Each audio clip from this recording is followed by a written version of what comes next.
waiting outside the Camp Aguinaldo for many. Good afternoon. I'm Riza Diaz. This is One News Now. Now, aside from getting blacklisted, U.S. Marine Joseph Scott Pemberton is also getting deported. That's according to the Justice Department.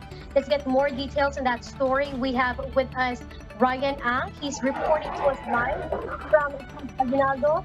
Ryan, can you tell us the latest on the story?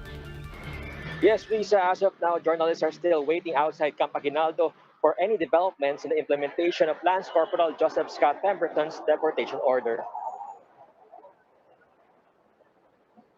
Yesterday, the Bureau of Corrections already turned over Pemberton to the custody of the Bureau of Immigration, but he remained in the Joint Military Assistance Group detention facility in Camp Aguinaldo while his documents are being finalized for immediate deportation. The Bucor personnel assigned to guard Pemberton were replaced by immigration officials from his intelligence division. He already secured his NBI clearance and his swab test result turned out negative. According to immigration spokesperson Attorney Dana Sandoval, necessary documents have already been submitted, but Pemberton's flight details and preparations for deportation have yet to be discussed. Immigration agents are now conducting a coordination meeting inside Camp Aguinaldo to discuss logical preparations. The Bureau earlier said that they will escort Pemberton to the airport to make sure that he will be boarding his flight and will leave the country. Risa, aside from the deportation, Pemberton will automatically be blacklisted in the country.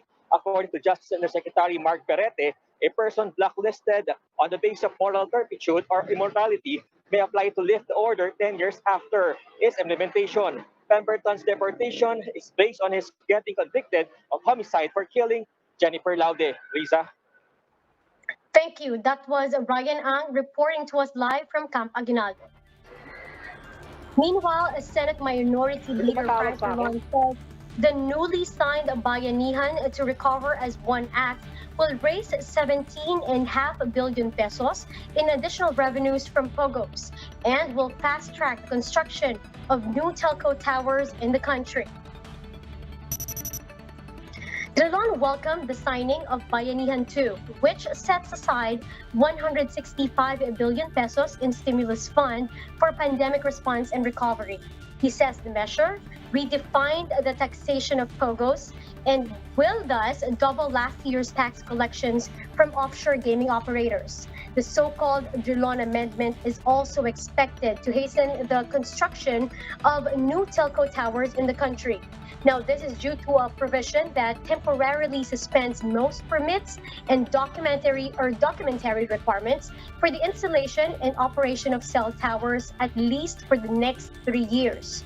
Drilon also proposed a provision against the issuance of any temporary restraining orders or injunctions against the construction of cell sites and cell towers, except those issued by the Supreme Court. Now, Miss Universe 2018 Catriona Gray urged the public to recognize the importance of getting tested for COVID-19 as she undergoes another swab test. On Instagram, Gray shared the photos of her RT-PCR procedure at the Philippine Red Cross COVID testing laboratory in Mandaluyong. Now, the beauty queen said she completed another swab test not only to take care of herself, but also for the sake of everyone she comes in contact with, as she continues to take on different projects and work engagements amid the pandemic. Now, in her caption, Catriona noted it's crucial to identify, trace, and treat people infected with the deadly virus, as this will help flatten the curve. She also urged the public to avail of the Philippine Red Cross COVID testing services to be certain about the status of their health. And over at the NBA, the Boston Celtics eliminated the title defending Toronto Raptors to advance to the Eastern Conference Finals.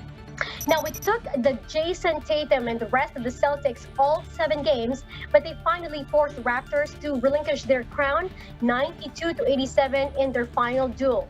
Now, the Celtics will now face the Miami Heat in the Eastern Conference Finals in a matchup that looks all too familiar, but without most of the faces from their previous playoff battles.